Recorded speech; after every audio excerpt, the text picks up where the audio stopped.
Barangay Akle, ang programang nagbibigay babala, impormasyon at solusyon sa mga isyung pangkalikasan ng ating komunidad. Ako si Radia Payumo, ang inyong kaagapay tungo sa mas ligtas, mas malinis at mas handang barangay. At ngayong araw ay tatalakayin natin ang isang paulit-ulit na problema tuwing tag-ulan, ang baradong kanal at ang baha sa ating barangay. Ano nga ba ang sanhi nito?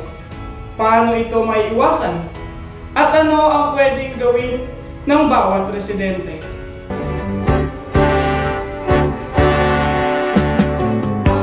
Sa tuwin ay naalala ka,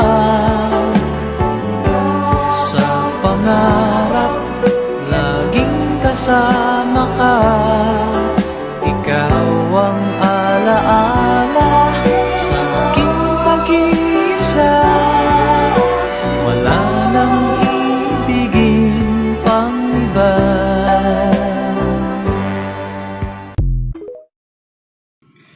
At alam naman natin na sa tuwing bumubuhos ang ulan at barado ang kanal, mabilis din tumataas ang tubig sa barangay. Pero bakit nga ba ito nangyayari? Ayon sa World Health Organization o WHO, ang pagbabaha ay nagdudulot ng malaking epekto sa kalusugan tulad ng leptospirosis, dengue, at iba pang waterborne diseases. Ngunit dito sa Barangay Akle, isa ang pangunahing dahilan ay ang mga baradong kanal, maling pagtatapon ng basura, kulang sa maintenance, at ang higit sa lahat ay ang kawalan ng disiplina ng ating mga kabarangay. Ang init! Asan na ba si Justin? Looking for this? Timpladong orange, sobrang lamig! Royal True Orange, ang ultimate refreshing na inumin! Royal, cool sa init, pailabas ang kulit. At ngayon po ay kasama natin si Ma'am Julia. Siya po ay sekretary dito sa ating barangay. At upang sagutin ang mga ilang katanungan ng ating kabarangay. Ma'am Julia, tanong lang po.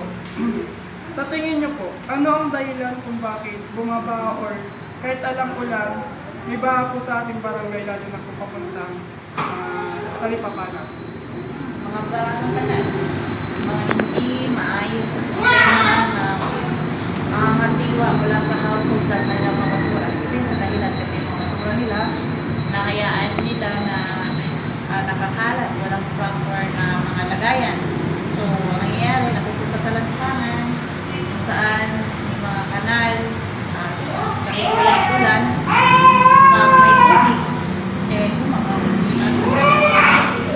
Ano ang pwede natin gawin para mabawasan ang pagbara po ng basura sa ating kanal na nagdudulot ng pag-overflow po ng tubig? Segregation at source means sa mga household pa lang pag-bubuko ng basura. Ano ba ang dahilan lahat? Ano ba ang pag-bubuko ng basura mula sa kahanan ng epekto? Ano siya makakabawas sa mga pagdala?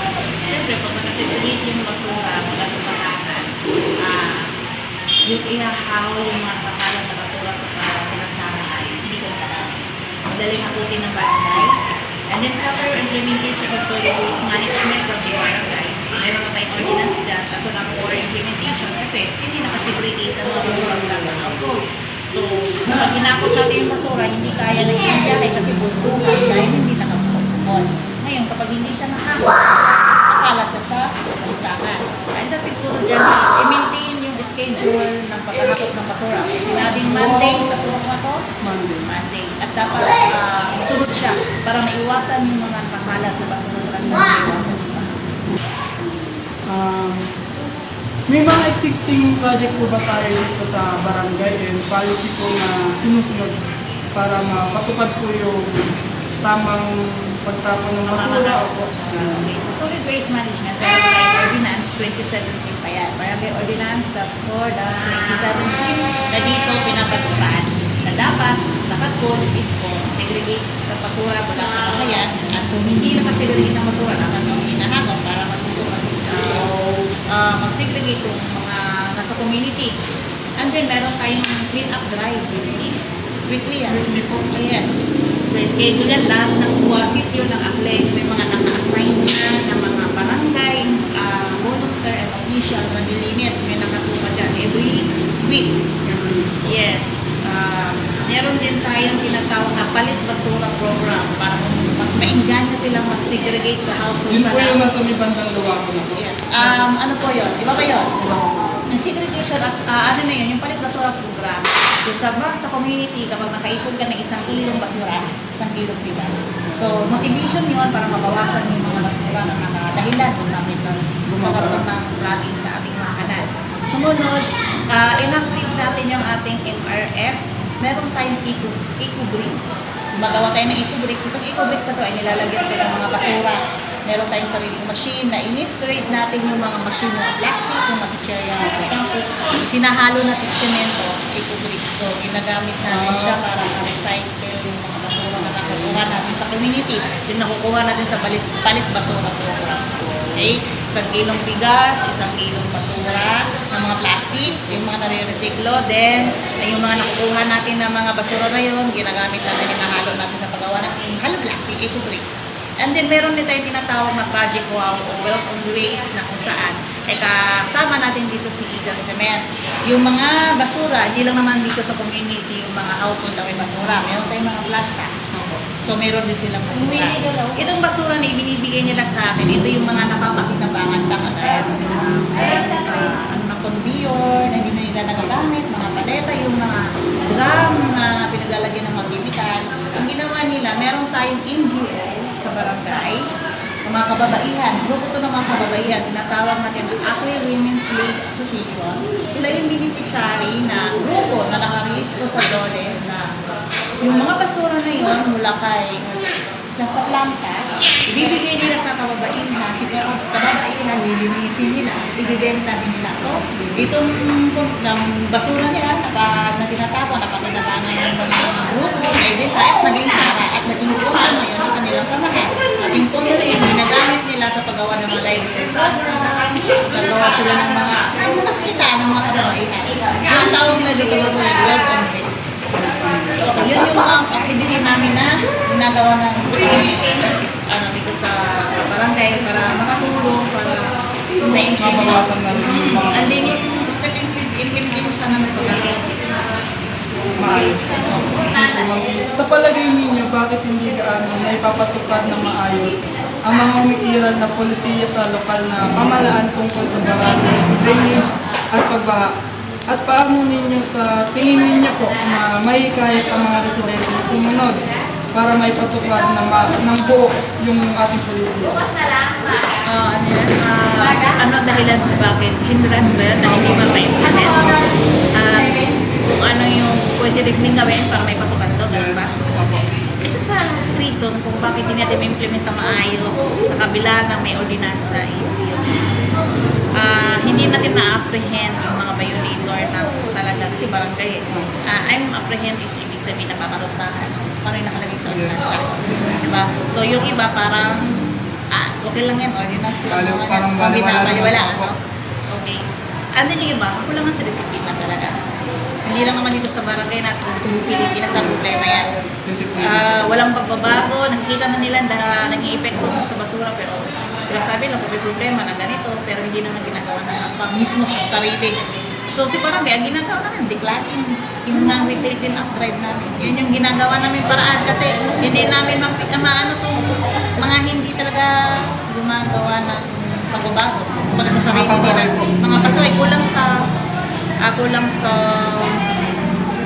alaman. So ginagawa namin siya, magpapakalat kami ng mga IEC, IEC materials irrigation of aid. Okay? And during barangay assembly, nagkakandak tayo ng mga survey kung gaano kakalawak ang halaman ng community in terms of segregation, kung bakit hindi na ipapatupad yung ordinansa.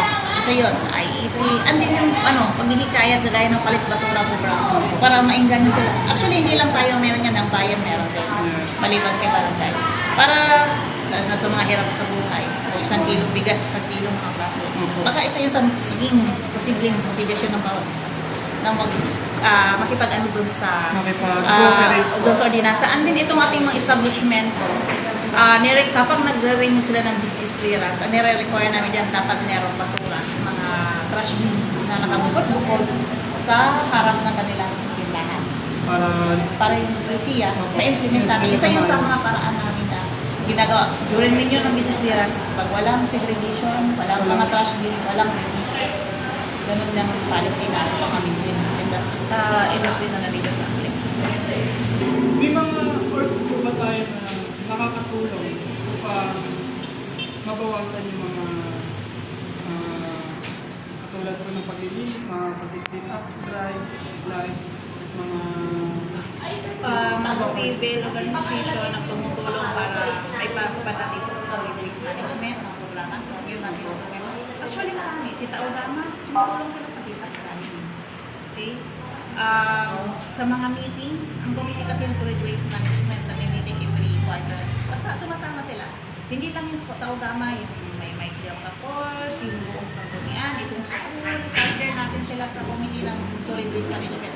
May tinatawag kasi tayong committee. Doon pinatalakay yung problema na may kinalaman yung sa solid waste management. Ang ano doon is, aktibo naman sila sa pag-ano ng basura, sa pagsusurvey, kung ano ang problema. And then during meeting, kasama sila sa bibigyan ng suggestion kung ano ang posibleng gawin. marami naman po mga tumutulong sa atin. During cleanup drive lang lahat. Ano na lang po ang magiging mensahe nyo sa ating mga kababayan dito sa Barangay Akloy upang sundin yung mga polisiya na meron sa atin dito sa barangay. Ano yung mga kailangan nilang gawin upang yung polisiya is totally ma-implement na natin. Ang sabi ko ay makibahagi at makiisa at maghihinday. Magkaroon ng disiplina sa sarili. Regardless kung may magsabi na bawal o hindi. Kasi para sa kalusugan. Kasi basura yun, connected sa kalusugan. At kung may mga aktibidad na may kinalaman ka, makibahagi ka. Kagaya ng mga clean up drive. At ngayon kung ikaw naman ay nasa along the sentro at nililinis yung harap mo, i-maintain mo yung kalinisan. Yung pagkulinis mo. Ito siguro ang magkaroon ng pakiramdam na kung ano yung kailangan. Nito si sarili sabihin na ito yung dapat kasi meron naman tayong instinct ano yung dapat. Yun lang siguro ma-advise ko. Pero kasi na hanap ka ng hanap na pagbabago, ilatagan ka ng posibleng mga gawin, kagaya ng ordinance. Ang ordinance yun yung pag-iiklit guidelines lang kung ano natin posibleng gawin para magkaroon ng solusyon yung kasalukuyang sitwasyon. Ngayon, kung may guidelines na tayo, may ordinance, napatawag na tayo ng public hearing, umattend para matuto kung ano ba yung gagawin doon. At kung meron kang suggestion, bilang nasa community na pwede pang i-improve doon sa ordinance, makibahagi na kamilang ka. And then, yun nga, during cleanup drive, kasama ka doon sa tayo.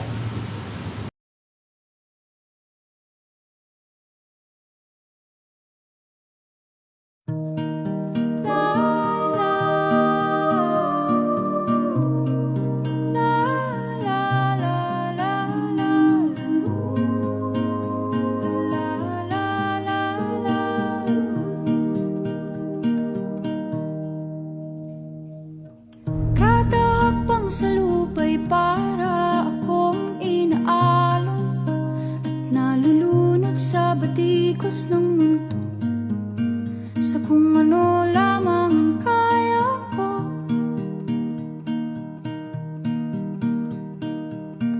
Bigang-biga na sa mga problemang di masolusyonan agad, parang wala nang bukas. Pwede bang umiwas? Hinahanap ang sarili, ngunit di nakakayanan sa ligaw na dinadaanan ko. Saan na to patungo? Saan ako patungo? Dahan-dahan nating simulan muli ang paghakbang. Dahan-dahan tumingin sa salamin upang makita ating kagandahan. Dahan-dahang iangat ang mukha upang maslayan ang payapang kalangitan. Oo, pagod ka na, pero di ka nag-iisa. Kaya't lumaban ka at sabihin, ako naman muna. Kada langhap sa hangin, pansin ko na lagi na lang usok. Walang malinis, halos puro polusyon. Parang ako raw na konsumisyon.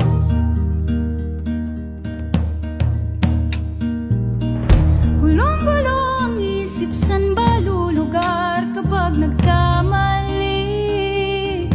Grabe sila manghusga, bakit perpekto ba sila? Huminga ka ng malalim at isipin ng mabuti ang mga desisyong ilalaan para sa kinabukasan nang makapunta sa paroroonan. Kung dahan-dahan nating simulan muli ang paghakbang, dahan-dahang tumingin sa salamin upang makita ang ating kagandahan. Dahan-dahang iangat ang mukha upang maslayan ang payapang kalangitan. O pagod ka na, pero di ka nag-isa. Di ka nag-isa. Kaya't lumaban ka at sabihin, ako naman muna.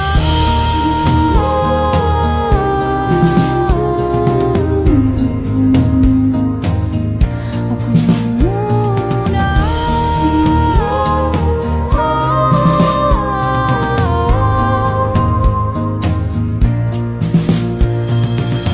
Huwag papalamon sa lungkot, huwag hahayaang malugmok ang puso mo sa ibabato sa'yo ng iba. Tandaan mo, sapat ka. Dahan-dahang tanggalin ang maskara at hayaang tumulo ang bumabadyang mga luha. Dahan-dahang iangat ang mukha upang maslayan ang mga taong ika'y pinapahalagahan. Oo, pagod ka na, pero di ka nag-isa. Kaya't lumaban ka at sabihin, ako naman muna.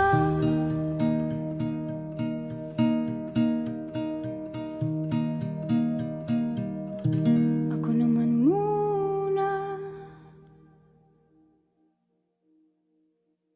1, 2, 3, go. Favorite ko, kopi ko blanca. Delicious pa. Di lang yarn. Mimi. Di lang yarn. Gentle din sa Tommy. Switch na. Kopi ko blanca. Mimi. Gentle din sa Tommy.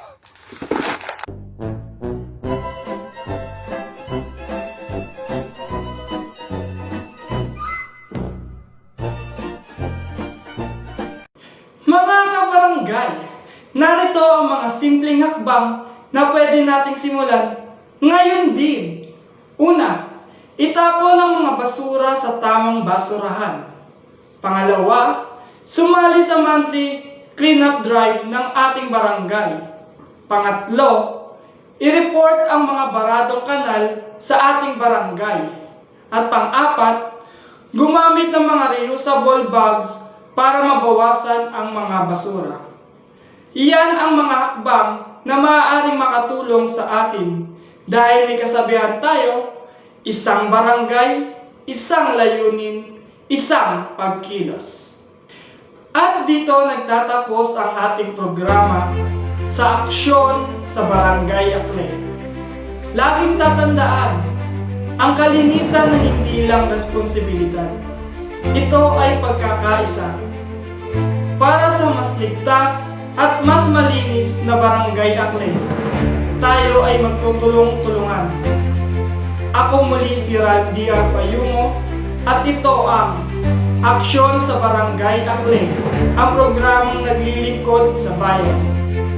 Hanggang sa susunod na pagkikita, mag-iingat at magandang araw sa ating lahat.